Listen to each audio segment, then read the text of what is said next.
യേശുവേ സ്തോത്രം സ്തോത്രം സ്തോത്രം സ്തോത്രം സ്തോത്രം. ദൈവത്തിന് മഹത്വം, ദൈവത്തിന് മഹത്വം, ദൈവത്തിന് മഹത്വം. നന്ദിയോടെ ദൈവത്തെ സ്തുതിക്കുന്നു. സ്തോത്രം സ്തോത്രം. ഹാലേലൂയ. രക്ഷകനെ നന്ദിയോടെ വാഴ്ത്തുന്നു. രക്ഷകനെ നന്ദിയോടെ വാഴ്ത്തുന്നു. സ്തോത്രം സ്തോത്രം. Hallelujah hallelujah. ദൈവത്തിന് മഹത്വം, ദൈവത്തിന് മഹത്വം. സ്തോത്രം സ്തോത്രം. Praise the Lord. ദൈവത്തിന്റെ പരിശുദ്ധനാമത്തിന് മഹത്വം ഉണ്ടാകട്ടെ. നല്ല പ്രഭാതത്തിനായിട്ട് ദൈവത്തെ സ്തുതിക്കുന്നു.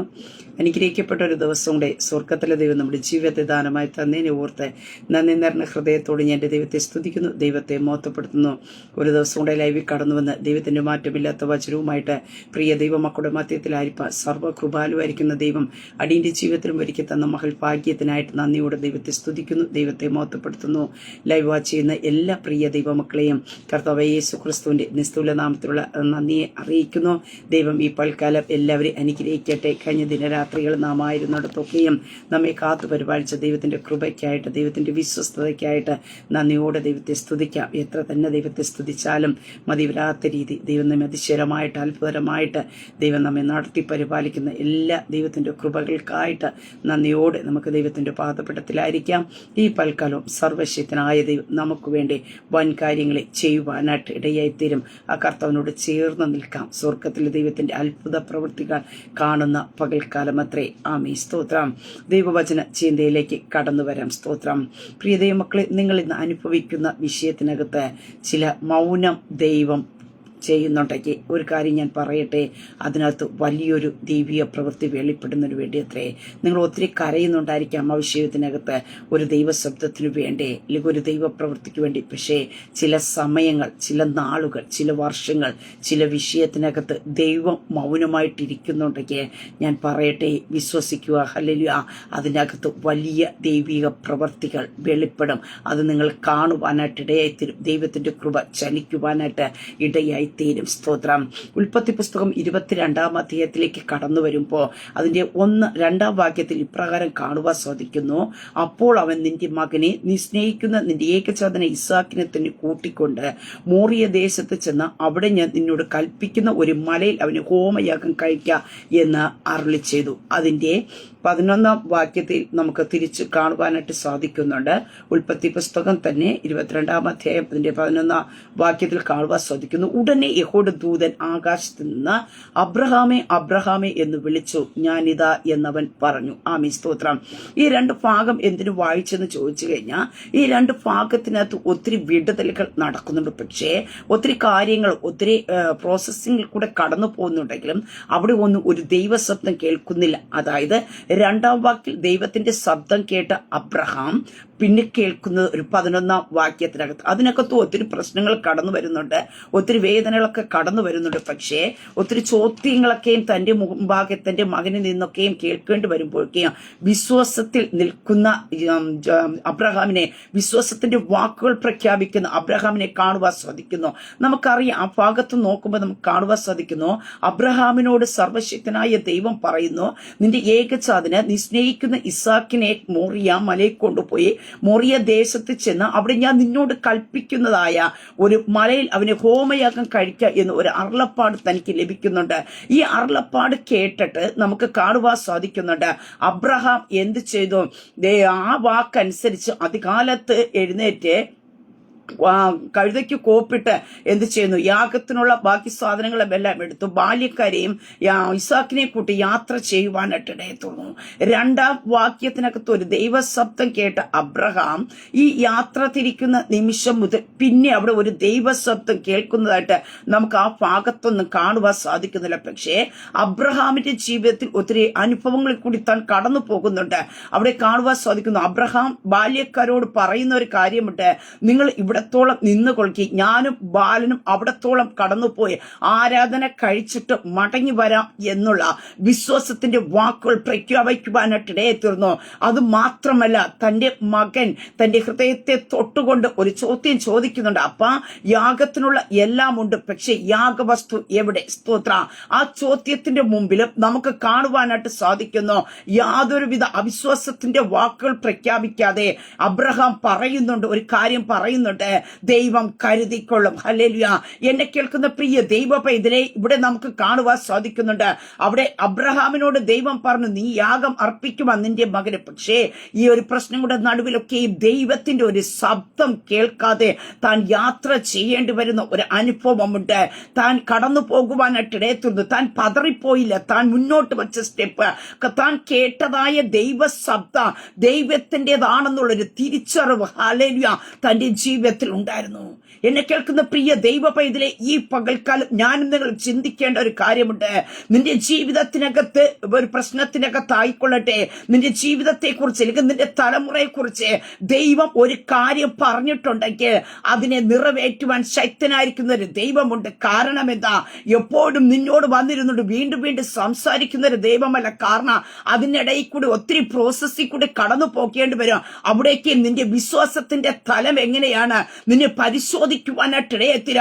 ദൈവത്തിന്റെ ശബ്ദത്തെ കേട്ട് നീ മുന്നോട്ട് പോകുമോ പതറിപ്പോകുമോ എന്ന് അറിയേണ്ടതിനായിട്ടുള്ള ചില പരിശോധനകൾ കടന്നു വരുവാനായിട്ട് ഇടയെത്തില്ല. അവിടെ നീ എന്ത് ചെയ്യണം? ഹല്ലേലൂയ. ധൈര്യത്തോടെ മുന്നേറുവാൻ ഇടയെത്തിരണം. പലപ്പോഴും നമ്മുടെ ജീവിതത്തിനകത്ത് ഉണ്ടാകുന്ന ഒരു കാര്യമാണ്, നാം ഒരിക്കൽ ദൈവശബ്ദം കേൾക്കും, പക്ഷേ നമുക്ക് ഇത്തിരി ബുദ്ധിമുട്ടുള്ള ഒരു വിഷയമാണ് നാം കേട്ടതെങ്കിൽ നാം അതിനെ വീണ്ടും വീണ്ടും ചിന്തിക്കുവാനായിട്ട് ഇടയെത്തിരും. സാഹചര്യങ്ങൾ ഉണ്ടെങ്കിൽ നമുക്ക് വിശ്വസിക്കുവാനായിട്ട് വേഗത്തിൽ കഴിയാം. പക്ഷെ സാഹചര്യം ഇല്ലാതിരിക്കുമ്പോഴാണ് നമ്മുടെ ജീവിതത്തിനകത്ത് ദൈവശബ്ദം കേൾക്കുന്നെങ്കിൽ നമ്മൾ ചിന്തിക്കുക, ഇത് ദൈവശബ്ദം തന്നെയായിരുന്നോ, ഇല്ല ഇത് കറക്റ്റ് ആയിരുന്നോ എന്ന് ചോദിക്കും. നാം പലരെയും ഫോണെടുത്ത് വിളിക്കുവാനായിട്ട് ഇടയായിത്തീരാം, പലരിടത്തും നാം ചോദിക്കുവാനായിട്ട് ഇടയത്തീരും. പക്ഷേ ആ ഒരു സാഹചര്യത്തിനകത്തൊക്കെയ ദൈവം മൗനമായിട്ടിരിക്കുന്നുണ്ടെങ്കിൽ, നീ സംസാരിക്കുന്ന നീ ആഗ്രഹിക്കുന്ന വിഷയത്തിനകത്ത് ദൈവത്തിന്റെ ശബ്ദം കേൾക്കാൻ കഴിയുന്നില്ലെങ്കിൽ ഈ പകൽക്കാലം വിശ്വസിച്ചു കൊള്ളുക, ഒരു അസാധാരണമായ ദൈവത്തിന്റെ പ്രവൃത്തിയെ വെളിപ്പെടുന്നതിന് വേണ്ടിയാ. നീ കേട്ടത് ദൈവശബ്ദമാണെന്ന് തിരിച്ചറിഞ്ഞുകൊണ്ട് ദൈവം നിന്നോട് എന്തോ പറയുവാനായിട്ട് ഇടയത്തുന്നു, അതിനെ നീ ഫോളോ ചെയ്യുക. ഹല്ലേലൂയ. അതിനിടയിൽ വാക്കുകൾ കടന്നു വരാം, നിന്നെ വേദനിപ്പിക്കുന്ന ചോദ്യങ്ങൾ കടന്നു വരാം.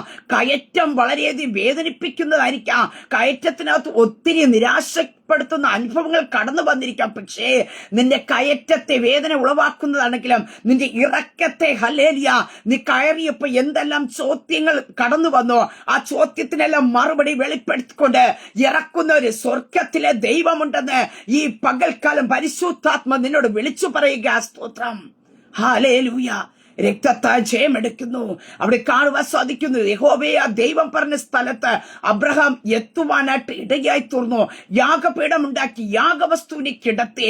അവിടെ കാണുന്ന ഒരു കാര്യമുണ്ട്, ഞാൻ വായിച്ച ഭാഗത്ത് കാണുവാൻ സാധിക്കുന്നുണ്ട്. 11-ാം വാക്യത്തിൽ കാണുന്നു, ഉടനെ യഹോവയുടെ ദൂതൻ ആകാശത്ത് നിന്ന് അബ്രഹാമേ അബ്രഹാമേ. എന്തേ ഇതുവരെയും ഒരു ദൈവശബ്ദം കേൾക്കാൻ കഴിഞ്ഞില്ല?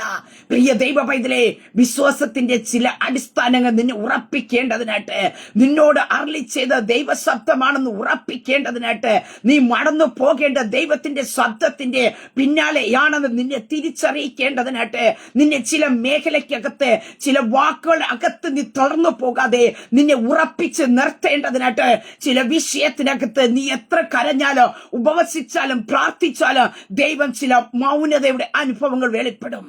ഹല്ലേലൂയ. നാം ചോദിക്കാം, എന്തേ ദൈവം പ്രാർത്ഥന കേൾക്കുന്നില്ലേ? ഇവിടെ അറിയാം, അബ്രഹാമിനോട് ഈ യാത്രയുടെ മധ്യത്തിൽ ഓരോ നിമിഷം ദൈവം ഇടപെട്ടുകൊണ്ടിരുന്നവയ്ക്ക് അബ്രഹാമിന് സ്മൂത്തായിട്ട് കടന്നു പോകാം. ഹല്ലേലൂയ. പക്ഷെ അവിടെ കാണുവാൻ സാധിക്കുന്നു, അബ്രഹാമിനെ അവിടെ ദൈവത്തിന്റെ ശബ്ദമൊന്നും കേൾക്കുന്നില്ല. താൻ ചെയ്യേണ്ടതെല്ലാം ചെയ്തു കഴിഞ്ഞപ്പോ നമുക്ക് കാണുവാനായിട്ട് സാധിക്കുന്നുണ്ട്, സ്വർഗത്തിലെ ദൂതൻ വിളിക്കുവാനായിട്ട് ഇടയെത്തിരുന്നു ആകാശത്തുനിന്ന്, അബ്രഹാമേ അബ്രഹാമേ. Oh Jesus. ഹല്ലേലൂയ. ആ ഒരു ശബ്ദത്തിനു വേണ്ടി അടുത്തൊരു ദൈവ ശബ്ദം വെളിപ്പെടുന്നത് ദൈവത്തിന്റെ കരുതൽ വെളിപ്പെടുത്തിക്കൊണ്ടത്രേ. ഹല്ലേലൂയ. നിന്റെ മുമ്പിൽ ഒരു കരുതൽ ഉണ്ടെന്ന് പറഞ്ഞുകൊണ്ടാ ഈ പകൽക്കാലം ഇന്ന് ഈ ശബ്ദം കേൾക്കുമ്പോ പ്രിയ ദൈവ പൈതലേ, നിന്നോട് യാത്ര ചെയ്യാൻ ദൈവം പറഞ്ഞിട്ടുണ്ടെങ്കിൽ, നിന്റെ തലമുറയെ കുറിച്ച് ദൈവം ചിലത് പറഞ്ഞിട്ടുണ്ടെങ്കിൽ നീ അതിനെ ഫോളോ ചെയ്യാൻ തയ്യാറാക. ദൈവം അതിനിടയ്ക്ക് വെച്ച് നിന്നോട് സംസാരിക്കണമെന്നില്ല. ഇനി നീ ഒരു ദൈവ ശബ്ദം കേൾക്കുന്നത് നിന്റെ മുമ്പാകെ ഒരുപക്ഷെ തുറക്കപ്പെട്ട വാതിന്റെ മുമ്പിൽ വച്ചായിരിക്കാം നിനക്ക് വേണ്ടി കരുതുന്ന കർത്താവിന്റെ കരുതൽ വെളിപ്പെടുത്തുന്ന ആ ഒരു ടൈമിലായിരിക്കാം. അതുകൊണ്ട് നീ നിരാശപ്പെടേണ്ട. നീ യാത്ര ചെയ്യുവാൻ തയ്യാറാക, നീ സ്റ്റെപ്പുകൾ വയ്ക്കുവാൻ തയ്യാറാക. അതേ, ദൈവശബ്ദം കേട്ടില്ലല്ലോ എന്ന് പറഞ്ഞുകൊണ്ട് ബാല്യക്കാരെ അവിടെ നിർത്തിയിട്ട് ബാല്യക്കാരോടത്ത് ഞാൻ പോകണമോ എന്ന് ചോദിക്കുന്ന ഒരു അബ്രഹാമിനെല്ലാം കാണാൻ സാധിക്കും. ഞാനും നിങ്ങളുമാണെങ്കിൽ അവിടെ നിന്ന് ചോദിച്ചരാ, ഇങ്ങനെ ഒരു ദൈവശബ്ദം കേട്ടിട്ട് യാഗമർപ്പിക്കാനായിട്ട് പോകുന്നത്, ഞാൻ പോണമോ വേണ്ടേ എന്നൊക്കെ നമ്മൾ ബാല്യക്കാരത്ത് ആരാണെന്നും ചിന്തിക്കത്തില്ല, നാം ചോദിച്ചന്. പക്ഷേ അബ്രഹാം ചോദിക്കുന്നില്ല. അബ്രഹാം പറയുന്ന ഒരു കാര്യമുണ്ട്, ഇവിടെ നിന്നുകൊള്ളുക, ഞാനും ഹല്ലേലൂയ ബാലനുമായിട്ട് അവിടത്തേക്കൊന്ന് പോകട്ടെ. ഹല്ലേലൂയ. പ്രിയ ദൈവ പൈതലേ, സ്തോത്രം. ചില എൻകൗണ്ടറുകൾ വെളിപ്പെടുന്നത് ഞാനും നിങ്ങളും ഹല്ലേലൂയ അനുഭവിക്കുന്ന മൗനതയുടെ നടുവിലത്രേ. സ്തോത്രം. അവിടെ അബ്രഹാമിനെ വിളിച്ചിട്ട് യഹോവയെ ദൂതൻ പറയുന്ന ഒരു കാര്യമുണ്ട്, ഞാനിതാ എന്നവൻ പറഞ്ഞു, അവൻ ബാലന്റെ മേൽ കൈവയ്ക്കരുത്, അവനോട് ഒന്നും ചെയ്യരുത്, നിന്റെ ഏകജാതനെ മകനെ തരുവാൻ നീ മടിക്കായിക്കൊണ്ട് നീ ദൈവത്തെ ഭയപ്പെടുന്നു എന്ന് ഞാൻ ഇപ്പോൾ അറിയുന്നു എന്ന് അരുളി ചെയ്തു. ആമേ, സ്തോത്രം. പ്രിയ ദൈവ പൈതലേ, സ്തോത്രം. ഹല്ലേലൂയ. ഈ പകൽക്കാലം വിശ്വസിക്കാമോ? ഒരു ദൈവശബ്ദം കേട്ട് നീ യാത്ര തിരിച്ചതായിരിക്കാം, പക്ഷെ ഇപ്പോ ദൈവശബ്ദം നീ കേൾക്കുന്നില്ലായിരിക്കാം. നിന്റെ കാലുകൾ ചിലപ്പോൾ ഇടർന്നുണ്ടായിരിക്കാം, മറ്റുള്ളവരുടെ ചോദ്യങ്ങൾ നിന്നെ വേദനിപ്പിക്കുന്നുണ്ടായിരിക്കാം, പ്രയാസപ്പെടുത്തുന്നുണ്ടായിരിക്കാം. പക്ഷേ നീ തളർന്നു പോകാതെ, ക്ഷീണിച്ചു പോകാതെ, നീ കണ്ടതായ അല്ലെങ്കിൽ ദൈവം നിന്നോട് പറഞ്ഞതായ ആ സ്ഥലത്തേക്ക് നീ എത്തുവാൻ തയ്യാറാക. അവിടത്തേക്ക് ഫോക്കസ് ചെയ്ത് എത്തുവാൻ തയ്യാറാക. അവിടെ നിന്നെ കാത്തിരിക്കുന്ന ഒരു ദൈവശബ്ദമുണ്ട്, നിന്നെ കാത്തിരിക്കുന്ന ഒരു കരുതലുണ്ട്. ഹല്ലേലൂയ. അതിന്റെ അപ്പുറത്ത് നിന്ന് കഴിഞ്ഞാ ഹല്ലേലൂയ ആ കരുതൽ അനുഭവിക്കുവാൻ കഴിയത്തില്ല. സ്തോത്രം. അടുത്തും വീണ്ടും ഒരു ദൈവശബ്ദം കേട്ടിട്ട് യാത്ര ചെയ്യാമെന്ന് പറഞ്ഞു കഴിഞ്ഞാ ഹല്ലേലൂയ, സ്തോത്രം, നിനക്ക് ചിലപ്പോൾ ചലിക്കുവാനായിട്ട് കഴിയില്ല. പക്ഷെ നീ കേട്ടത് ദൈവശബ്ദമാണെന്ന് തിരിച്ചറിഞ്ഞുകൊണ്ട് നീ എത്തേണ്ടടുത്ത് എത്തിക്കഴിഞ്ഞാ അബ്രഹാമേ എന്ന് വിളിക്കേണ്ടതിനായിട്ട് സെറ്റപ്പ് ചെയ്ത് വച്ചുകൊണ്ട് ഹല്ലേലൂയ സ്വർഗത്തിൽ ദൂതനെ ഇറക്കുന്ന ഒരു ദൈവമുണ്ട്. നിനക്ക് വേണ്ടി എല്ലാം സെറ്റ് ചെയ്തു വച്ചിരിക്കുന്നത് മോറിയ ദേശത്തെങ്കിൽ നീ ചെറിയ മോറിയ മലകൾ കയറുവാൻ തയ്യാറാകാ. സ്തോത്രം. ഹല്ലേലൂയ. അവിടെ നിന്നാ നിനക്ക് അടുത്ത ശബ്ദം കേൾക്കേണ്ടത്. ഹല്ലേലൂയ. യേശുവിന്റെ അധികാരമുള്ള നാമത്തിൽ പ്രിയ ദൈവപൈതലെ വിശ്വസിക്ക. നിന്റെ ജീവിതത്തിനകത്ത് കടന്നു വന്ന വിഷയത്തിനകത്ത് ദൈവത്തിന്റെ ചില മൗനതകൾ, ദൈവത്തിന്റെ പ്രാർത്ഥന കേൾക്കാത്തോണ്ടല്ല, ദൈവത്തിന്റെ കണ്ണുനീര് കാണാത്തോണ്ടല്ല, ദൈവത്തിന്റെ സങ്കടത്തെ അറിയാത്തത് കൊണ്ടല്ല, പക്ഷേ ദൈവത്തിന്റെ കരുതൽ വെളിപ്പെടുത്തുന്നതിന് വേണ്ടിയാ, ദൈവത്തിന്റെ മഹത്വം വെളിപ്പെടുത്തുന്നതിന് വേണ്ടിയാ. ഹല്ലേലൂയ. അടുത്തൊരു ഭാഗത്തിലേക്ക് നമുക്ക് ഉൽപ്പത്തി പുസ്തകത്തിനകത്ത് തന്നെ കടന്നു വരുമ്പോൾ നമുക്ക് കാണുവാനായിട്ട് സാധിക്കുന്നുണ്ട്. 37 അധ്യായത്തിലേക്ക്, ഉൽപ്പത്തി പുസ്തകം 37 അധ്യായത്തിലേക്ക് കടന്നു വരുമ്പോൾ നമുക്ക് അവിടെ കാണുവാനായിട്ട് സാധിക്കുന്നുണ്ട്. അതിന്റെ 31 വാക്യത്തെ നമുക്ക് കാണുവാൻ സാധിക്കും. നമുക്കറിയാം ജോസഫിനെ പറ്റി. ജോസഫ് സ്വപ്നം കണ്ടതിന്റെ പേരിൽ എന്ത് ചെയ്യുന്നു? സഹോദരങ്ങളിൽ നിന്ന് വെറുപ്പുണ്ടാകുന്നുണ്ട്, തന്റെ അപ്പനിൽ നിന്ന് ശാസനകൾ ഉണ്ടാകുന്ന ഒരനുഭവം കാണുവാൻ സാധിക്കുന്നു.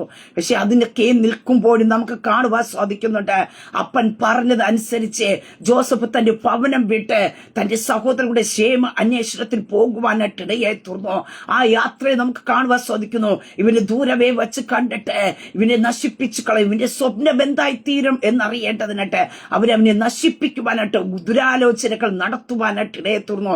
ആ ഭാഗങ്ങളൊക്കെ നമുക്ക് കാണുവാൻ സാധിക്കുന്നു. അവനെ എങ്ങനെ തകർക്കാമെന്ന് നോക്കി.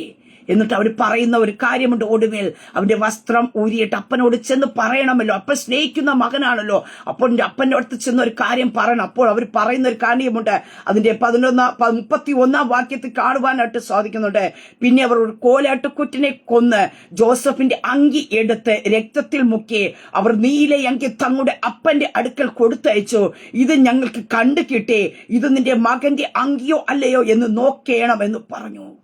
അവിടെ അപ്പനോട് ചെന്ന് പറയാണ്, നിന്റെ മകന്റെ അപ്പൻ കൊടുത്ത ഒരു വസ്ത്രമാണ്, ആ വസ്ത്രത്തിനകത്ത് ആട്ടുകൊറ്റിന്റെ അവിടെ കാണുവാൻ സാധിക്കുന്നു രക്തത്തെ കോലാട്ടുകൊറ്റിനെ കൊന്നിട്ട് അതിന്റെ രക്തം ആ അങ്കിയിൽ ഒഴിച്ചിട്ട് കൊണ്ടുവന്ന് കൊടുക്കുകയാണ്. നിന്റെ മകന്റെ അങ്കി തന്നെയോ എന്ന് ചോദിച്ചുകൊണ്ട് ഒരു അപ്പൻ അനുഭവിക്കുന്ന ആ വേദനയുടെ കാഠിന്യത്തെ ഞാൻ നിങ്ങൾ മനസ്സിലാക്കണം. സ്തോത്രം. താൻ വാർദ്ധക്യത്തെ ലഭിച്ചത് കൊണ്ട് താൻ ഏറ്റവും അധികം സ്നേഹിച്ച മകനായ ജോസഫ്, പക്ഷേ തന്റെ ജീവിതത്തിനകത്ത് കടന്നു വരുന്ന, ഒരിക്കലും താൻ കേൾക്കാൻ ആഗ്രഹിക്കാത്ത, ഒരിക്കലും പ്രതീക്ഷിക്കാനാവാത്ത ഒരു അനുഭവത്തെ തന്റെ മുമ്പിൽ കടന്നു വരിക അവിടെ കാണുവാൻ സാധിക്കുന്നു. അവനത് തിരിച്ചറിഞ്ഞു. ഇതെന്റെ മകന്റെ അങ്കിൽ തന്നെ ഒരു ദുഷ്ടമൃഗം അവനെ തിന്നു കളഞ്ഞു, ജോസഫിനെ പിടിച്ചു കീറി എന്ന് പറഞ്ഞു. അവിടെ കാണുവാൻ സാധിക്കുന്നു. യാക്കോബ് ചെയ്യുന്ന ഒരു കാര്യമുണ്ട്. യാക്കോബ് വസ്ത്രം കീറി അരയെ രട്ടുശീല ചുറ്റി ഏറിയ നാൾ തന്റെ മകനെ ചൊല്ലി ദുഃഖിച്ചു കൊണ്ടിരുന്നു. അവിടെ നിന്ന് തുടങ്ങുന്ന യാക്കോബിന്റെ ജീവിതത്തിലെ ഒരു വേദനയുടെ അനുഭവം നമുക്ക് കാണുവാൻ സാധിക്കും. താൻ വേദനിക്കുക, കാരണം താൻ സ്നേഹിച്ചിരുന്ന മകനാണ്. എന്നാൽ തന്റെ ജീവിതത്തിൽ നഷ്ടപ്പെട്ടു എന്ന് അറിയുവാനായിട്ട് ഇടയായി തീർന്നപ്പോ തനിക്ക് സഹിക്കുവാൻ കഴിഞ്ഞില്ല. താൻ വസ്ത്രം കീറി, താൻ ദുഃഖിച്ച് വേദനിച്ച് ഇരിക്കുന്ന ഒരു അനുഭവം കാണുന്നു. എന്നാൽ അവിടെ കൊണ്ട് തീരുന്നില്ല, നമുക്ക് കാണുവാൻ സാധിക്കുന്നുണ്ട്.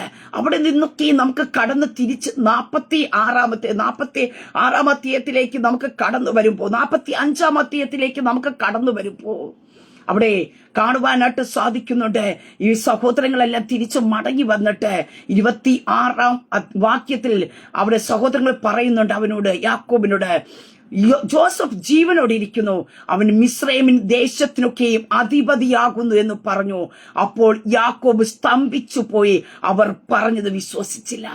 പ്രിയ ദൈവമക്കളെ, ഇവിടെ നമുക്ക് കാണുവാൻ ചിന്തിക്കുവാൻ കഴിയുന്ന ഒരു കാര്യം, 37-ാം അധ്യായത്തിൽ തന്റെ മകന് ആപത്തു വന്നു, തന്റെ മകൻ മരണപ്പെട്ടു, നശിച്ചു, ഈ ലോകത്തുനിന്ന് മാറ്റപ്പെട്ടു എന്ന് ഒരു വർത്തമാനം കേട്ടപ്പോ യാക്കോബ് ദുഃഖിച്ചു. രട്ടറിലും വെണ്ണറിലും കിടന്ന് താൻ കരയുവാനായിട്ട്, തന്റെ ദുഃഖത്തെ പിടിച്ചു നിർത്താൻ പറ്റാത്ത അനുഭവത്തിൽ. പക്ഷെ നമുക്ക് കാണുവാൻ സാധിക്കുന്നു, ഈ 45-ാം അധ്യായത്തിന്റെ ഈ വായിച്ച ഭാഗത്തു വരെ എത്തിക്കുമ്പോ അപ്പൻ ഒത്തിരി വേദന അനുഭവിച്ചു, ഒത്തിരി കഷ്ടതകൾ അനുഭവിച്ചു. പക്ഷേ അവിടെയൊക്കെ ഞാൻ നിങ്ങൾ കാണുന്ന ഒരു കാര്യമുണ്ട്. അവിടെ ദൈവം പറയുന്നില്ല, യാക്കോബെ നീ ഭാരപ്പെടണ്ട, നീ പ്രയാസപ്പെടണ്ട, നീ സ്നേഹിച്ചിരുന്ന നിന്റെ ജോസഫ് മരിച്ചു പോയില്ല, അവൻ സേഫ്റ്റി ആയിട്ടുണ്ടെന്നുള്ള ഒരു കാര്യം, ഒരു ക്ലൂ പോലും യഹോവയെ ദൈവം കൊടുക്കുന്നില്ല. ഇതാ എന്റെ ദൈവത്തിന്റെ പ്രത്യേകത. ചില സമയത്ത് ദൈവം മൗനമായിട്ടിരിക്കും. ഹല്ലേലൂയ. തന്റെ മകൻ എവിടെയെങ്കിലും ആയിരിക്കുന്നെന്ന് അറിഞ്ഞെങ്കിൽ ഈ യാക്കോബ് മൗനമായിട്ടിരിക്കില്ല. മകനെ കൂട്ടിക്കൊണ്ടു വരാൻ പ്രേരണ കൊടുത്തന, കൂട്ടിക്കൊണ്ടു വരാൻ നിർബന്ധിച്ചന. പക്ഷേ വാഗ്ദത്തമുള്ളവനെ ഏത് അനുഭവത്തിൽ കൂടി കടത്തിവിട്ടാലും വാഗ്ദത്തത്തിലേക്ക് എത്തിക്കുന്ന നിമിഷം വരെ നീ എത്ര തന്നെ ചിലപ്പോൾ ദുഃഖിച്ചാലും, നിന്റെ മകനെ ഓർത്ത് നീ ഭാരപ്പെട്ടാലും എന്ത് ചെയ്യുമെന്ന് പറയട്ടെ, ദൈവം ചില വിഷയത്തിനകത്ത് മൗനമായിരിക്കും. ദൈവം കണ്ണടച്ചിരിക്കുവാൻ ഇടയായിത്തീരും. കാരണം അവന്റെ മേൽ കിടക്കുന്ന വാഗ്ദത്തം വലുതാ. അപ്പന്റെ ദുഃഖത്തെക്കാളും ഹല്ലേലൂയ എന്റെ ദൈവത്തിന് അവനോടുള്ള വാഗ്ദത്തത്തെ നിറവേറ്റുക എന്നത് ദൈവത്തിന്റെ പദ്ധതിയാ. സ്തോത്ര. അതിനുവേണ്ടി നീ ചിലപ്പോൾ അല്പസമയം കരഞ്ഞെന്നിരിക്കാം, വേദനിച്ചെന്നിരിക്കാം, ദുഃഖിച്ചെന്നിരിക്കാം, റെട്ടറിലും വെണ്ണറിലും കടന്നെന്നിരിക്കാം. പക്ഷേ അതല്ല ഒരു ദൈവത്തിന്റെ വിഷയം. ഹല്ലേലൂയ. ഇവിടെ കാണുവാനായിട്ട് സാധിക്കുന്നുണ്ട്. അവരെ മിസ്രൈമിൽ നിന്ന് പുറപ്പെട്ട് അപ്പന്റെ അടുക്കൽ വന്നിട്ട് പറയുന്നൊരു കാര്യമുണ്ട്, ജോസഫ് ജീവനോടെ ഇരിക്കുന്നു. ഹല്ലേലൂയ. മരിച്ചു എന്ന് പറഞ്ഞതായ സഹോദരങ്ങൾ തന്നെ, കാട്ടുമൃഗം അവനെ കടിച്ചു കൊന്നു എന്ന് പറഞ്ഞ സഹോദരങ്ങൾ തന്നെ അപ്പനോട് തിരുത്തി പറയുന്ന ഒരു അനുഭവമുണ്ട്, നിന്റെ മകൻ ജോസഫ് ജീവനോടെ ഇരിക്കുന്നു. അവിടെ കൊണ്ട് തീരുന്നില്ല, അവന്റെ പൊസിഷനുകളെയാണ് അപ്പനോട് പറയുന്നത്. അടുത്ത് കാണുവാൻ സാധിക്കുന്നു, അവൻ മിസ്രൈം ദേശത്തിനൊക്കെയും അധിപതിയാകുന്നു എന്ന് പറഞ്ഞു. ഹല്ലേലൂയ. അതേ സ്തോത്രം. യാക്കോബിന്റെ അടുക്കൽ നിന്ന് ജോസഫ് കടന്നു പോകുന്നത് ഒരു സാധാരണ പയ്യനായിട്ടാണ് കടന്നു. പക്ഷേ അടുത്ത് അറിയുവാനായിട്ട് ഇടയായിത്തീർന്ന അടുത്തൊരു ശബ്ദം യാക്കോബ് കേൾക്കുവാനായിട്ട് ഇടയായിത്തീർന്നത് മിസ്രൈമിനൊക്കെയും അധിപതിയായിരിക്കുന്ന ഒരു വാക്കത്രേ കേൾക്കുവാനായിട്ട് ഇടയായിത്തീർന്നത്. എന്നെ കേൾക്കുന്ന പ്രിയ ദൈവ പൈതലേ, ഈ പകൽക്കാലത്തിന്റെ ആരംഭത്തിൽ ഞാൻ വിളിച്ചു പറയട്ടെ, നിന്റെ ജീവിതത്തിനകത്ത് ഹല്ലേലൂയ ചില പ്രശ്നങ്ങൾ വേദന ഉളവാക്കുന്നുണ്ടായിരിക്കാം, ചില നഷ്ടങ്ങൾ നിന്നെ വേദനിപ്പിക്കുന്നുണ്ടായിരിക്കാം, നഷ്ടത്തിന്റെ വാക്കുകൾ കേൾക്കുമ്പോ. പക്ഷെ ഞാൻ പറയട്ടെ, ഹല്ലേലൂയ അവിടെ കൊണ്ട് ഒതുക്കുന്ന ഒരു ദൈവമല്ല, ദൈവത്തിന്റെ വാഗ്ദത്തങ്ങളിലേക്ക് എത്തിക്കുന്ന ഒരു സർവശക്തനായ ദൈവമുണ്ട്. ഹല്ലേലൂയ. എന്താ യാക്കോബ് കേട്ടത്? ജോസഫ് സ്വപ്നം കണ്ടപ്പോ തന്റെ അപ്പനോട് പറയാനായിട്ട് ഇടയെത്തുന്നപ്പോ അപ്പൻ പറഞ്ഞ ഒരു കാര്യമുണ്ട്, ശാസിക്കുവാനായിട്ട് ഇടയെത്തുന്നു. പക്ഷേ ദുഷ്ടമൃഗമെല്ലാം കടിച്ചു കൊന്നു എന്നൊക്കെ പറഞ്ഞ് തീരുമ്പോഴും നമുക്ക് കാണുവാനായിട്ട് സാധിക്കുന്നത് അടുത്ത് ജോസഫ് എത്തിയത് എന്താണ് താൻ സ്വപ്നം പറഞ്ഞത് അതിന്റെ ഒരു പൂർത്തീകരണത്തിലേക്ക് എത്തി എന്ന് അറിയുന്ന ഒരു ദൈവശബ്ദമത്രേ. എന്നെ കേൾക്കുന്ന പ്രിയ ദൈവ പൈതലേ, അവിടെ നിന്നുകൊണ്ട് പരിശുദ്ധാത്മ ദൂത് വിളിച്ചു പറയട്ടെ, ചില വിഷയത്തിനകത്ത് ചിലപ്പോ നീ ദുഃഖിക്കേണ്ടി വന്ന് കാണുമായിരിക്കാം. പക്ഷെ ദൈവം മൗനമായിട്ട് ഇരിക്കുന്നെന്ന് നിനക്ക് തോന്നിക്കാണുമായിരിക്കാം. അതിനകത്ത് നടക്കുന്ന പ്രോസസ്സിങ്ങോ അതിനകത്ത് നടക്കുന്ന കാര്യങ്ങളൊന്നും നീ അറിയുന്നില്ലായിരിക്കാം. പക്ഷെ ഞാൻ പറയട്ടെ, ചില കാര്യങ്ങൾ നിന്റെ തലമുറ നിന്നോട് പറഞ്ഞില്ലേ, നീ അനുഭവിച്ച വിഷയത്തിനകത്ത് നീ ചില ദൈവശബ്ദങ്ങൾ കേട്ടില്ലേ, അത് നിറവേറുന്നത് കാണുവാൻ തക്കവണ അതുവരെ ദൈവം മൗനമായിട്ടിരിക്കും. നീ കേൾക്കാൻ പോകുന്ന ആ ഒരു ദൈവശബ്ദമായിരിക്കാം. ഇവിടെ പറയുന്നുണ്ട്, അതേ മിസ്രൈമിനൊക്കെയും അധിപതിയായിരിക്കുന്നു. ഹല്ലേലൂയ. രക്തം ചെയ്യാം യേശുവിന്റെ അധികാരമുള്ള നാമത്തിൽ ചില തലമുറയുടെ വിഷയത്തിനകത്ത് ഈ പകൽക്കാലം പരിശുദ്ധാത്മ വ്യക്തമായി ഇടപെടുകയാ. സ്തോത്ര. നിന്റെ തലമുറ മേൽ കിടക്കുന്ന ചില വാഗ്ദത്തങ്ങളെ ഓർത്ത് നീ ഭാരപ്പെടുന്നുണ്ടായിരിക്കാം. പക്ഷെ ഞാൻ പറയട്ടെ, നീ ഭാരപ്പെടണ്ട. നീ എത്ര കരഞ്ഞിട്ടും പ്രാർത്ഥിച്ചിട്ടും ഉപവസിച്ചിട്ട് അതിനകത്തൊരു വിടുതൽ കാണുന്നില്ലായിരിക്കാം. ഒരു ദൈവശബ്ദം കേൾക്കാതെ നീ ഭാരപ്പെടുന്നുണ്ടായിരിക്കാം, നീ നിരാശപ്പെടുന്നുണ്ടായിരിക്കാം. പക്ഷെ ഈ പകൽക്കാലത്ത് ഞാൻ വിളിച്ചു പറയട്ടെ, അതേ അവരുടെ മേൽ ദൈവത്തിന്റെ വാഗ്ദത്തം, ഹല്ലേലൂയ, അവരുടെ മേൽ കൈമാറിയ സ്വപ്നം, അവരുടെ മേൽ കൈമാറിയ ദർശനങ്ങൾ, ഹല്ലേലൂയ, വെളിപ്പെട്ടു എന്ന് നീ കേൾക്കാൻ പോകിയ. രക്തം ചെയ്യം. ഹല്ലേലൂയ. ഓ റബസിഖാലബ, യേശുവിന്റെ അധികാരമുള്ള നാമത്തിൽ ചില വാഗ്ദത്തങ്ങൾ പുറപ്പെട്ടു വരാൻ പോകുക. 2024 വരെ നീ കരഞ്ഞ ഒത്തിരി വിഷയങ്ങൾ കാണുമായിരിക്കാം. നിന്റെ ജീവിതത്തിനകത്ത് ദൈവം മൗനമായിട്ട് ഇരുന്ന് കാണുമായിരിക്കാം. പക്ഷേ 2025 ഞാൻ പറയട്ടെ, ചില മൗനതകൾ വെടിഞ്ഞിട്ട് കർത്താവ് നിനക്ക് വേണ്ടി ചില വാഗ്ദത്തങ്ങൾ നിറവേറ്റുന്ന വർഷമത്രേ. ഹല്ലേലൂയ. യേശുവിന്റെ അധികാരമുള്ള നാമത്തിൽ അവിടെ കാണുവാൻ സാധിക്കുന്നുണ്ട്. ജോസഫ് ജീവനോടെ ഇരിക്കുന്നു. അവൻ മിസ്രൈമിനൊക്കെയും എന്ത് ചെയ്യുന്നു? അധിപതി ആകുന്നു എന്ന് പറഞ്ഞു. അപ്പോൾ യാക്കോബ് സ്തംഭിച്ചു. അവർ പറഞ്ഞത് എന്ത് ചെയ്യുന്നു? വിശ്വസിച്ചതുമില്ല. അവർക്ക് വിശ്വസിക്കാൻ കഴിയുന്നില്ല യാക്കോബിന്. കാരണം തന്റെ മൈൻഡ് കൊണ്ട് സെറ്റ് ചെയ്തു. താൻ വിലപിച്ചും ദുഃഖിച്ചും കരഞ്ഞും ഒക്കെ തന്റെ മകൻ മാറ്റപ്പെട്ടു. എനിക്ക് തോന്നുന്നു ചിലപ്പോ ജോസഫിനോട് പറഞ്ഞ സ്വപ്നം, ജോസഫ് അപ്പനോട് പറഞ്ഞ സ്വപ്നം വരെയും യാക്കോബ് മറന്നുപോയി കാണുമായിരിക്കാം. സ്തോത്രം. കാലഘട്ടം അങ്ങനെ അങ്ങ് മാറ്റി. പക്ഷേ അപ്പൻ മറന്നാലും തലമുറയുടെ മേൽ കൊടുത്ത സ്വപ്നത്തെ മറക്കാത്തൊരു സ്വർഗത്തിന് ദൈവമുണ്ട്. ഇപ്പൽക്കാലം പരിശുദ്ധാത്മ ദൂത് വിളിച്ചു പറയാ, അപ്പൻ മറന്നിരിക്കാം, മകൻ പറഞ്ഞ ചിലപ്പോ ചില വാക്കുകളുടെ മുമ്പാകെ ചിലപ്പോ നീ ശാസിച്ച് കാണുമായിരിക്കാം. ഇതെങ്ങനെ നടക്കാൻ എന്ന് പറഞ്ഞേ, നീ എന്താ പറയുന്നെന്ന് ചോദിച്ചേ. പക്ഷെ സ്വപ്നം കൊടുത്ത ദൈവം മറക്കത്തില്ല. ഹല്ലേലൂയ. അടുത്ത ചില സാഹചര്യങ്ങൾ നിനക്ക് വിശ്വസിക്കാൻ പറ്റാത്ത രീതി നീ ചിലതൊക്കെ നടന്നു എന്ന് പറയുമ്പോ നീ തന്നെ സ്തംഭിച്ചു പോകത്തക്ക രീതിയിൽ, ഹല്ലേലൂയ, ഒരു ദൈവ പ്രവൃത്തി നിന്റെ ജീവിതത്തിനകത്ത്, നിന്റെ കൂടാരത്തിനകത്ത് വെളിപ്പെടാൻ പോകുക. ഈ പകൽക്കാലം വിശ്വസിക്കാമോ?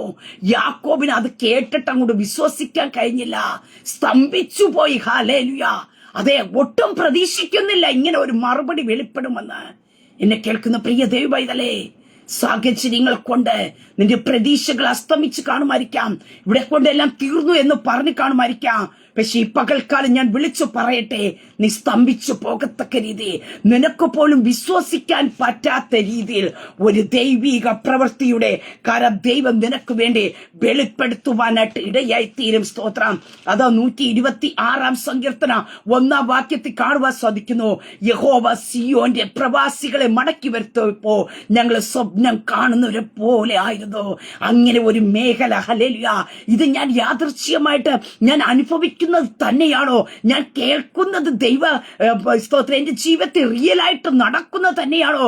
എന്റെ ജീവിതത്തിൽ സംഭവിച്ചു കൊണ്ടിരിക്കുന്നതൊക്കെ യാഥാർത്ഥ്യം തന്നെയാണോ എന്ന് പോലും നിനക്ക് തിരിച്ചറിയാൻ പറ്റാത്ത രീതിയിൽ, അല്ല ഞാൻ ഒരു സ്വപ്നത്തിൽ കൂടിയാണോ കടന്നു പോകുന്നത് എന്ന് പോലും നിനക്ക് ചിന്തിക്കുന്ന രീതിയിൽ ഒരു ദൈവത്തിന്റെ പ്രവൃത്തിയുടെ കരം കർത്താവ് നിങ്ങൾക്ക് വേണ്ടി വെളിപ്പെടുത്താൻ പോകുക. സ്തോത്രം.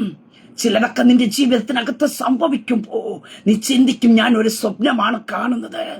സ്വപ്നത്തെ വീണ്ടും തരുന്നൊരു ദൈവമല്ല, സ്വപ്നത്തിന്റെ പൂർത്തീകരണത്തെ നിന്റെ ഭവനത്തിനകത്ത് നിന്റെ തലമുറയുടെ മേലോ വെളിപ്പെടുത്തുന്ന ഒരു ദൈവമുണ്ട്. ഹല്ലേലൂയ. പ്രിയ ദൈവപൈതലേ, സ്തോത്രം.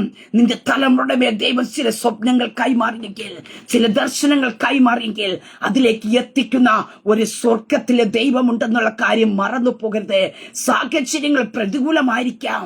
നീ കേൾക്കുന്ന വാക്കുകള്, നീ എവിടെ നിന്ന് തൊട്ട് നോക്കിക്കഴിഞ്ഞാൽ കേൾക്കുന്ന വാക്കുകള് ഒരിക്കലും അതങ്ങനെ സംഭവിക്കത്തില്ല എന്നുള്ളതായിരിക്കാം. നീ ആ വിഷയത്തെ മറന്നുപോയി കാണുമായിരിക്കാം. പക്ഷെ ഞാൻ പറയട്ടെ, സ്വപ്നം കൊടുത്ത ദൈവം മറക്കത്തില്ല. അവിടെ കാണുവാൻ സാധിക്കുന്നുണ്ട്. അപ്പോൾ യാക്കോബ് സ്തംഭിച്ചു പോയി. അവർ പറഞ്ഞത് വിശ്വസിച്ചില്ല. അവർക്ക് യാക്കോബിന് വിശ്വസിക്കുവാനായിട്ട് കഴിയില്ല. കാരണം വേറൊരു മൈൻഡ് സെറ്റപ്പായിട്ടിരിക്കുക. ഈ പകൽക്കാലം പരിശുദ്ധാത്മ വിളിച്ചു പറയുക, ചിലരുടെ മൈൻഡ് സെറ്റപ്പുകളെ ഈ പകൽക്കാലം ദൈവം പൊട്ടിച്ചുകൊണ്ട് ചില പ്രാർത്ഥനയുടെ മറുപടികൾ, എത്ര പ്രാർത്ഥിച്ചിട്ടും മറുപടി കിട്ടാതിരുന്ന ചില വിഷയത്തിന്റെ മറുപടികൾ, ദൈവം മൗനമായിട്ടിരുന്ന ചില വിഷയത്തിന്റെ മറുപടികൾ നിന്റെ കൂടാരത്തിനകത്ത് വെളിപ്പെടാൻ പോകെ യേശുവിന്റെ നാമത്തിൽ രക്തത്താ ജയമെടുക്കുന്നു. ഹല്ലേലൂയ. അടുത്ത് കാണുവാൻ സാധിക്കുന്നുണ്ട്. അവിടെ കാണുന്നു, ജോസഫ് തങ്ങോട് പറഞ്ഞ വാക്കുകളൊക്കെയും അവർ അവനോട് പറഞ്ഞു. തന്നെ കയറ്റിക്കൊണ്ടു പോകുവാൻ ജോസഫ് അയച്ച രഥങ്ങളെ കണ്ടപ്പോ അവരുടെ അപ്പനായ യാക്കോബിന് വീണ്ടും ചൈതന്യം വന്നു. അപ്പൻ കേട്ട ഒരു വാക്കുണ്ട്, നിന്റെ മകൻ മരിച്ചുപോയി, ദുഷ്ടമൃഗം കടിച്ചു. അന്ന് അവന്റെ ജീവിതത്തിൽ നഷ്ടപ്പെട്ട ഒരു ചൈതന്യമുണ്ട്. ഹല്ലേലൂയ. എന്നാൽ അവന്റെ ജീവിതത്തിൽ ചൈതന്യം വരേണ്ടത് വെറും ചൈതന്യം കൊടുക്കുകയല്ല. അപ്പൻ മകനെ കുറിച്ച് സ്വർഗത്തിലെ ദൈവം എന്തെല്ലാം പറഞ്ഞിരുന്നു അതെല്ലാം നിറവേറ്റി കൊടുത്തുകൊണ്ട് ഇതാ മകൻ ജീവിക്കുന്നെന്നുള്ളൊരു വാക്ക് കേട്ടപ്പോ നഷ്ടപ്പെട്ടു പോയ ചൈതന്യം അപ്പന്റെ ജീവിതത്തിൽ മടങ്ങി വന്നു. എന്നെ കേൾക്കുന്ന പ്രിയ ദൈവ പൈതലേ, ഈ പകൽക്കാലത്ത് ഞാൻ വിളിച്ചു പറയട്ടെ, നിന്റെ തലമുറയുമായിട്ടുള്ള വിഷയത്തിനകത്ത് ചില നഷ്ടങ്ങളൊക്കെ വന്നോർത്ത് നീ ഭാരപ്പെടുന്ന വ്യക്തിയായിരിക്കാം. പക്ഷെ ഈ 2025 ഞാൻ പറയട്ടെ, ആ നഷ്ടപ്പെട്ടു എന്ന് പറഞ്ഞിടത്ത് ചിലതൊക്കെ അവരുടെ ജീവിതത്തിനകത്ത് ലഭിച്ചു എന്ന് നീ ചിന്തിച്ചതിനപ്പുറമായിട്ട്, നീ നനച്ചതിനപ്പുറമായിട്ട് ദൈവിക വാഗ്ദത്തങ്ങളുടെ കലവറകൾ അവർക്ക് വേണ്ടി തുറക്കപ്പെട്ടു. അവർ ദൈവത്താൽ അനുഗ്രഹിക്കപ്പെട്ടവരായി തീർന്നു. ദൈവിക വാഗ്ദത്തങ്ങൾ അവരുടെ ജീവിതത്തിനകത്ത് നിറവേറി എന്ന് നീ കേൾക്കുമ്പോ നിന്റെ ജീവിതത്തിനകത്ത് നഷ്ടപ്പെട്ട ചൈതന്യം, നിന്റെ ജീവിതത്തിൽ നഷ്ടപ്പെട്ട സന്തോഷം, നിന്റെ ജീവിതത്തിൽ നഷ്ടപ്പെട്ട ഹല്ലേലൂയ സകല മേഖലയ്ക്കകത്ത് നീ അനുഭവിച്ച ഹല്ലേലൂയ വേദനയുടെ അനുഭവങ്ങളെ ദൈവം മാറ്റുവാനായിട്ടിടയെ തരും. ഹല്ലേലൂയ. ചിലരുടെ മേൽ ചൈതന്യത്തെ ദൈവം വെളിപ്പെടുത്താൻ പോകുക. പരിശുദ്ധാത്മാവിന്റെ കാര്യം ഈ പകൽക്കാലം നിങ്ങളെ തൊടുവാനായിട്ട് ഇടയായി തീരും. സ്തോത്രം. അവിടെ അപ്പൻ പറയുന്ന ഒരു കാര്യമുണ്ട്, മതി, എന്റെ മകൻ ജോസഫ് ജീവനോടിരിക്കുന്നു, ഞാൻ മരിക്കും മുമ്പേ അവനെ പോയി കാണുമെന്ന് ഇസ്രായേൽ പറഞ്ഞു. ഹല്ലേലൂയ. പ്രിയ ദൈവപൈതലേ, മകന്റെ മരണത്തെ കേട്ടുകൊണ്ട് വേദനിച്ച ഒരു അപ്പൻ പറയുന്ന ഒരു കാര്യമുണ്ട്, മതി. അതായത് അവന് തൃപ്തി വന്നു. ഹല്ലേലൂയ. റബസിക്കാലവ യേശുവിന്റെ അധികാരമുള്ള നാമത്തിൽ അവൻ പറയുന്നു, മതി. ഹല്ലേലൂയ. കേട്ടതും മതി. ജീസസ്. ഹല്ലേലൂയ. ചില വിഷയത്തിനകത്ത് നീ ഒരു വാക്ക് കേൾക്കാൻ കൊതിക്കുന്ന വ്യക്തിയാണോ? നീ വെമ്പൽ കൊള്ളുന്ന ഒരു വ്യക്തിയാണോ? നിനക്ക് കേട്ട് മതിയെന്ന് പറയുന്ന രീതി നിന്റെ തലമുറയെ കുറിച്ച് ദൈവത്തിന്റെ പ്രവൃത്തി വെളിപ്പെടുത്തിയത് വർണ്ണിക്കുവാൻ, തലമുറ എവിടെ കൊണ്ട് തീർന്നു, എവിടെ കൊണ്ട് അവസാനിച്ചു എന്ന് നിന്നോട് വന്ന് പറയുവാനായിട്ടെത്തുന്നു. അവരെ കൊണ്ട് തന്നെ ഓ റമസിക്കാലവ ദൈവ ശബ്ദത്തെ കേൾപ്പിക്കുന്ന മദീനി എന്ന് പറയിക്കുന്നത് വരെ അവന്റെ ജീവിതത്തിൽ നടന്ന വിടുതലിനെ പറ്റി പറയിപ്പിക്കുക സ്വർഗത്തിലെ ദൈവം ഇടയാക്കും. ആരാണ് നിന്റെ തലമുറ തീർന്നു പോയത്, അവനെ കൊണ്ട് കഴിയത്തില്ല, അവന്റെ സ്വപ്നം തീർന്നു പോയി എന്നൊക്കെ പറഞ്ഞ് നിന്റെ ദുഃഖിപ്പിക്കത്തക്ക രീതിയിലുള്ള വാക്കുകളെ കേൾപ്പിക്കുവാനായിട്ട് ഇടയായി തീർന്നു. അവരുടെ വാക്കുകൊണ്ട് തന്നെ, അവരുടെ നാവ് കൊണ്ട് തന്നെ, ഇല്ല നിന്റെ മകൻ ജീവനോട് ഇരിക്കുന്നു, അവൻ ദേശത്തിലെ അധിപതിയായേ, അല്ലെങ്കിൽ അവൻ നിന്നെ കൊണ്ടുപോകേണ്ടതിനായി രഥങ്ങളെ അയക്കുന്നു എന്ന് അവർ വന്നു പറയുവാനായിട്ട് ഇടയായി തീർന്നപ്പോ ചൈതന്യം വന്ന അപ്പൻ തിരിച്ചു പറയുന്ന ഒരു കാര്യമുണ്ട്, മതി, ഹല്ലേലൂയ, ഞാൻ മരിക്കുന്നതിന് മുമ്പേ ഞാൻ അവരെ ചെന്ന് കാണും. ഹല്ലേലൂയ. അതെ, ഇനി ഒരിക്കലും കാണുകയില്ല എന്ന് പറഞ്ഞ, ഇനി ഒരിക്കലും കരത്തിൽ കാണത്തില്ല, ഇല്ലെങ്കിൽ നിന്റെ കണ്ണുകൊണ്ട് കാണാൻ പറ്റത്തില്ല എന്ന് പറഞ്ഞ ചില വിഷയത്തിന്റെ മറുപടികൾ ഈ 2025 ആരംഭത്തിൽ നിന്റെ ജീവിതത്തിൽ വെളിപ്പെടാൻ പോകുക. യേശുവിന്റെ അധികാരമുള്ള നാമത്തെ നീ ചിലത് കാണാൻ പോകുക. പണ്ട് കാലത്ത് നിന്റെ മകൻ പറഞ്ഞില്ലേ ഇന്ന സ്വപ്നമുണ്ടെന്ന്? അമ്മ ജോസഫ് പറഞ്ഞില്ലേ അപ്പനോട്, അപ്പൻ ഞാൻ ഇങ്ങനെ ഒരു സ്വപ്നം കണ്ടു? അപ്പൻ ശാസിച്ചില്ലേ?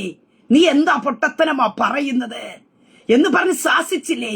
ദാ സ്തോത്രം, 45 അധ്യായത്തിൽ ആ സ്വപ്നത്തിന്റെ പൂർത്തീകരണമായി ഇരിക്കുന്ന മകനെ കാണാനായിട്ട് യാക്കോബ് പോകുമെന്ന് പറയുന്നു. പ്രിയ ദൈവമക്കളെ, ദൈവത്തിന്റെ പ്രവൃത്തിയുടെ വർണ്ണത എത്രയോ വലുത്. നാം ചിന്തിക്കുക. ഹല്ലേലൂയ. സ്വപ്നം കാണുന്നതിനേക്കാൾ അപ്പുറമായിട്ട് അതിനിടയ്ക്ക് വന്നൊരു പറച്ചിലുണ്ട്, മകൻ മരിച്ചുപോയി. അപ്പം ദുഃഖിച്ചു, ശരിയാ. പക്ഷേ അടുത്ത് കാണാൻ സാധിക്കുന്നത്, അടുത്ത് അവിടെ ഒന്നും ദൈവം മൗനമായിട്ടിരിക്കുന്നു. ഒരിക്കൽ പോലും യാക്കോബിനോട് പറഞ്ഞതായിട്ട് കാണാൻ സാധിക്കുന്നില്ല. നീ ഭാരപ്പെട്ട നിന്റെ മകൻ ജീവനോടെ ഉണ്ട്, നീ അവന്റെ മേൽ കിടക്കുന്ന ദർശനവും സ്വപ്നവും ഒക്കെ വെളിപ്പെടാൻ പോകുന്നു, ഇതൊന്നും പറഞ്ഞ് ആശ്വസിപ്പിക്കുന്നതായിട്ട് കാണാൻ സാധിക്കുന്നില്ല. പക്ഷേ അവനെ കാണാൻ ഇടയാക്കി തീർത്തത് എവിടെയാ? എന്ത് പറഞ്ഞ് അപ്പൻ മകനെ ശാസിച്ചുവോ ആ വാക്കുകളെ നിറവേറ്റി നിൽക്കുന്നത്, ആ വാക്കുകൾ അവന്റെ ജീവിതത്തിൽ വെളിപ്പെട്ട് നിൽക്കുന്നത് കാണാനായിട്ട് പോകുന്ന ഒരു അപ്പനെ കാണുവാനായിട്ട് സാധിക്കുന്നുണ്ട്. അങ്ങനെ ഈ പകൽക്കാലം പറയട്ടെ, നിന്റെ ജീവിതത്തിനകത്ത് അസാധാരണമായ ചില ദൈവപ്രവർത്തികൾ, നിന്റെ ജീവിതത്തിനകത്ത് ദൈവം മൗനമായിട്ട് ഇരിക്കുന്നു ഓർത്ത് നീ ഭാരപ്പെടണ്ട, നീ പ്രയാസപ്പെടണ്ട. സ്തോത്രം, ഹല്ലേലൂയ. എന്നിട്ട് ഇവിടെ കാണുവാനായിട്ട് സാധിക്കുന്നുണ്ട്. ഹല്ലേലൂയ. അതിന്റെ 4-ാം വാക്യത്തിൽ അവിടെ കാണുവാനായിട്ട് സാധിക്കുന്നുണ്ട്, ഞാൻ നിന്നോട് കൂടെ മിസ്രൈമിലേക്ക് പോരും, ഞാൻ നിന്നെ മടക്കി വരുത്തും, ജോസഫ് സ്വന്തം കൈകൊണ്ട് നിന്റെ കണ്ണടയ്ക്കുമെന്ന് യഹോവയായ ദൈവം ജോസഫിനും യാക്കോബിനോട് പറയാ. പ്രിയ ദൈവമക്കളെ, ഈ 37-ാം അധ്യായത്തിൽ വന്നിട്ട് നമുക്ക് കാണുവാൻ സാധിക്കും, ഇവിടെ ഒന്നും എന്ത് ചെയ്യുന്നു, ദൈവത്തിന്റെ ശബ്ദം ഒന്നും കേൾക്കുന്നില്ല. പക്ഷേ 46-ാം അധ്യായത്തിൽ ജോസഫിനെ ദൈവം എത്തിക്കേണ്ടടുത്ത് 45-ാം അധ്യായത്തിൽ എത്തിച്ചു. ഈ വാക്കെല്ലാം കേട്ടിട്ട് നമുക്ക് കാണുവാനായിട്ട് സാധിക്കുന്നുണ്ട്. നമുക്ക് 4-ാം അധ്യായത്തിൽ എത്തുമ്പോൾ നമുക്ക് കാണുവാനായിട്ട് സാധിക്കുന്നുണ്ട്. അവിടെ പറയുന്നുണ്ട്, യഹോവയായ ദൈവം ഞാൻ നിന്നോട് മിസ്രൈമിലേക്ക് പോരും, ഞാൻ നിന്നെ മടക്കി വരുത്തും, ജോസഫ് സ്വന്തം കൈ കൊണ്ട് നിന്നെ കണ്ണ് അടയ്ക്കുമെന്ന് അരുളിച്ചതു. പ്രിയതേ മക്കളെ, ഈ പകൽക്കാലം വിശ്വസിക്കുവാനായിട്ട് കഴിയുമോ? ഹല്ലേലൂയ. ചില മൗനതകൾ നിന്റെ ജീവിതത്തെ വേദനിപ്പിക്കുന്നുണ്ടായിരിക്കാം, നിന്നെ ആകുലപ്പെടുത്തുന്നുണ്ടായിരിക്കാം, നിന്നെ പ്രയാസപ്പെടുത്തുന്നുണ്ടായിരിക്കാം. പക്ഷെ നീ ഉറച്ചു നിൽക്കുവാൻ തയ്യാറാകുന്നുവെങ്കിൽ ഒരു ദൈവപ്രവൃത്തിയുടെ കരത്തെ ദൈവം വെളിപ്പെടുത്തുവാനായിട്ട് ഇടയായിത്തീരും. സ്തോത്രം. ചില സാഹചര്യങ്ങളിൽ ദൈവം മൗനമായിട്ടിരിക്കുന്ന നിന്നോടുള്ള ഹല്ലേലൂയ സ്തോത്രം പ്രാർത്ഥനയുടെ മറുപടി തരാൻ വയ്യാത്തത് കൊണ്ടല്ല, ദൈവത്തിന് നിന്നെ ആശ്വസിപ്പിക്കാൻ വയ്യാത്തത് കൊണ്ടല്ല, അവരുടെ മേൽ വെളിപ്പെടാനിരിക്കുന്ന വലിയ ദൈവിക മഹത്വങ്ങളാണ്. സ്തോത്രം. അതിനുവേണ്ടി ചില സാഹചര്യങ്ങൾ ദൈവം മൗനമായിട്ട് ഇരിക്കുവാനായിട്ട് ഇടയായിത്തീരും. സ്തോത്രം. വേഗത്തിൽ ഞാൻ ഓട്ടിച്ചൊരു ഭാഗം പറയട്ടെ. യോഹന്നാനിലെ സുവിശേഷത്തിലേക്ക് കടന്നു വരുമ്പോ അവിടെ നമുക്ക് ലാസറിന്റെ ഭവനത്തിൽ കാണുവാൻ സാധിക്കുന്നുണ്ട്. ലാസറിന്റെ ദീനത്തിലായിരിക്കുമ്പോ സഹോദരിമാർ അവരെ യേശുവിന്റെ അടുക്കിലേക്ക് ആളെ അയച്ചിട്ട് പറയുന്ന ഒരു കാര്യമുണ്ട്. നിന്റെ അവിടെ പറയുന്നുണ്ട്, സഹോദരിമാർ അവന്റെ അടുക്കൽ ആളയച്ച്, കർത്താവേ നിനക്ക് പ്രിയനായവൻ ദീനമായി കിടക്കുന്നു. അവിടെ യേശു അത് കേട്ടു. ഈ ദീനം മരണത്തിനായിട്ടല്ല, ദൈവപുത്രൻ മഹത്വപ്പെടേണ്ടതിനെ ദൈവത്തിന്റെ മഹത്വത്തിനായിട്ട് എത്ര എന്ന് പറയുവാനായിട്ട് ഇടയായി തീർന്നു. ഇതും പറഞ്ഞിട്ട് നമുക്ക് അവിടെ കാണുവാൻ സാധിക്കുന്നു, യേശു മാർത്തയെ അവിടെ സഹോദരിയും ലാസറിനെ സ്നേഹിച്ചു. എന്നിട്ടും ഇത്രയ്ക്ക് സ്നേഹിച്ചിട്ട് നമുക്ക് കാണുവാൻ സാധിക്കുന്നുണ്ട്, അവൻ ദീനമായി കിടക്കുന്നു എന്ന് കേട്ടപ്പോ താൻ അന്ന് ഇരുന്ന സ്ഥലത്ത് 2 ദിവസം പാർത്തു. ഇവിടെ നമുക്ക് കാണുവാനായിട്ട് കഴിയുന്ന ഒരു കാര്യം, ലാസർ ധീരമായി കിടന്നു, താൻ മരിക്കുവാനായിട്ടിടയെ തീർന്നു. 4 നാൾ വരെയും എന്റെ ദൈവം കർത്താവ് ആ ഭവനത്തേക്ക് വിസിറ്റ് ചെയ്തില്ല. ചോദിക്കാം, കർത്താവ് ഒത്തിരി സ്നേഹിച്ച ഭവനമല്ലേ? കർത്താവിന് പ്രിയപ്പെട്ടവനല്ലേ മാറ്റപ്പെട്ടത്? ആ 2 സഹോദരിമാർ ഒറ്റയ്ക്കായില്ലേ? ഒത്തിരി ചോദ്യങ്ങൾ അതിനകത്ത് കടന്നു വരാം. പക്ഷെ അവിടെ കർത്താവ് മൗനം വെടിഞ്ഞത്, കർത്താവ് ഇരുന്ന ഇടത്ത് ഇരിക്കുവാനായിട്ടുള്ള കാരണം എന്താ? ഒരു സാധാരണ ഭവനത്തിനകത്ത് വെളിപ്പെടേണ്ട ഒരു പ്രവൃത്തിയല്ല തനിക്ക് പ്രിയപ്പെട്ടവന്റെ ഭവനത്തിനകത്ത് ചെയ്യേണ്ടത്. ദൈവത്തിന്റെ മഹത്വം അത്രേ. പ്രിയ ദൈവമക്കളെ, നീ കരഞ്ഞിട്ടും പ്രാർത്ഥിച്ചിട്ടും നിന്റെ വിഷയത്തിനകത്ത് ദൈവം ഇരിക്കുന്നിടത്തുനിന്ന് അനങ്ങുന്നില്ല എന്ന് തോന്നുന്നുണ്ടെങ്കിൽ, ഒരു വാക്കുപോലും നീ കേൾക്കുന്നില്ല എങ്കിൽ, ദൈവം നിന്നോട് ഒരു വാക്കുപോലും നീ സംസാരിക്കുന്നതായിട്ട് കേൾക്കുന്നില്ലെങ്കിൽ ഭാരപ്പെടണ്ട. അപ്പുറവും ഇപ്പുറവും ചെയ്തു കൊടുക്കുന്നത് പോലെ നിന്റെ ജീവിതത്തിനകത്ത് മറുപടി തന്നിട്ട് പോകുവാനല്ല കർത്താവ് ആഗ്രഹിക്കുന്നത്, നിന്റെ ഭവനത്തിന്റെ ചരിത്രത്തെ മാറ്റുവാൻ. അതുവരെ പറഞ്ഞിരുന്നത് എന്താണ്? ലാസറിന്റെ, ബെഥാനിയയിലെ ലാസറിന്റെ ഭവനം പക്ഷെ മാറി. ഹല്ലേലൂയ. ദൈവത്തിന്റെ മഹത്വം വെളിപ്പെട്ട ഭവനം. ഹല്ലേലൂയ. അവിടെ കാണുവാനായിട്ട് സാധിക്കുന്നുണ്ട്. പ്രിയ ദൈവമക്കളെ, യേശു കർത്താവ് ഉയർപ്പിച്ച ലാസറിന്റെ ഭവനം, എന്റെ കർത്താവിന്റെ പ്രവൃത്തി ഞാൻ ഈ പകൽക്കാലം പറഞ്ഞ് അവസാനിപ്പിക്കട്ടെ. നീ ചില വിഷയത്തിനകത്ത് കടന്നു പോകുമ്പോൾ, നിനക്ക് ദൈവശബ്ദം കേൾക്കാതിരിക്കുമ്പോൾ ഒത്തിരി വേദനകൾ കടന്നു വരാം, ചില പ്രയാസങ്ങൾ, ചില സമ്മർദ്ദങ്ങളൊക്കെ ജീവിതത്തിൽ കടന്നു വരാം. പക്ഷേ നീ പിടിച്ചു ഉറച്ചു നിൽക്കുവാൻ തയ്യാറാക്കുന്നുവെങ്കിൽ നിന്റെ ജീവിതത്തിനകത്ത് ദൈവത്തിന്റെ പ്രവൃത്തി വെളിപ്പെടും.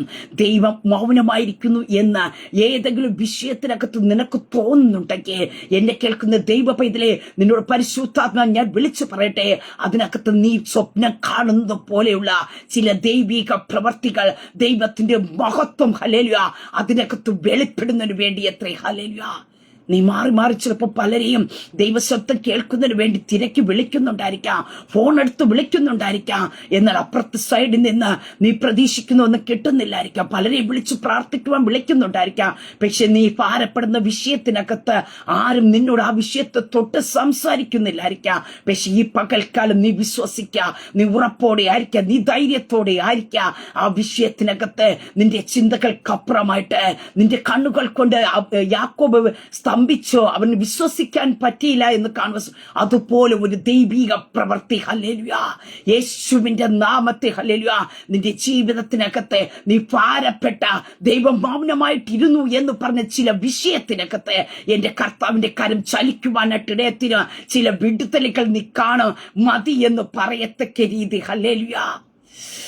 നീ ചിലത് ചെന്ന് കാണത്തക്ക രീതി, ചിലർക്ക് ലഭിച്ച പൊസിഷനെ പറ്റി കാണുമ്പോ നീ അത് ചെന്ന് കാണത്തക്ക രീതി, ഹല്ലേലൂയ, ദൈവം നിനക്ക് വേണ്ടി വഴികളെ ഒരുക്കും. അങ്ങനെയൊക്കെ കർത്താവിന്റെ കരങ്ങളിലേക്ക് പകൽക്കാലം ഏൽപ്പിച്ചു കൊടുക്കാമോ? നീ അനുഭവിക്കുന്ന ചില വിഷയത്തിന്റെ നടുവിൽ ദൈവം മൗനമായിരിക്കുന്നു എന്ന് തോന്നുന്നുണ്ടെങ്കിൽ നിരാശപ്പെടേണ്ട. അതിനകത്ത് വലിയ ദൈവിക പ്രവർത്തികൾ ദൈവം വെളിപ്പെടുത്തും. ആമേ. അതിനായി കാണുവാൻ, അത് പ്രാപിക്കുവാൻ, അത് അനുഭവിപ്പാൻ സ്വർഗത്തിലെ ദൈവം സഹായിക്കട്ടെ. ഒരു നിമിഷം പ്രാർത്ഥിക്കാം. പരിശുദ്ധ പിതാവേ, ഈ ശബ്ദം ശ്രവിക്കുന്ന നമ്മുടെ ജനത്തെ ദൈവകരങ്ങളിൽ ഏൽപ്പിച്ച് പ്രാർത്ഥിക്കുന്നു. ചില വിഷയങ്ങൾ മുഖത്ത് കടന്നു വരുമ്പോ ഒരു ദൈവശബ്ദം ആഗ്രഹിക്കും. പക്ഷേ ചിലയിടങ്ങളിൽ ദൈവം മൗനമായിട്ടിരുന്നത് എന്തിനെന്ന് ഞങ്ങൾ തിരുവചനത്തിൽ കൂടി കേൾക്കേണ്ടി വന്നുല്ലപ്പാ. അങ്ങ് ഞങ്ങളെ കേൾപ്പിച്ചല്ലോ. തന്റെ ജനത്തിന് ഉറപ്പായിരിക്കട്ടെ, ബലമായിരിക്കട്ടെ. അവര് ദൈവം മൗനമായിരുന്നു എന്ന് പറഞ്ഞ വിഷയത്തിനകത്തൊക്കെയും ഈ 2025 ചില ദൈവിക പ്രവർത്തികൾ കാണട്ടെ, ദൈവിക മഹത്വങ്ങൾ ചലിക്കട്ടെ. 2024 വരെയും ആ വിഷയത്തിനകത്ത് അവർ വേദനിച്ച് കാണും, ഭാരപ്പെട്ട് കാണും, ആകുലപ്പെട്ട് കാണുമായിരിക്കാം, ഒത്തിരി കരഞ്ഞതായിരിക്കും. ഹല്ലേലൂയ.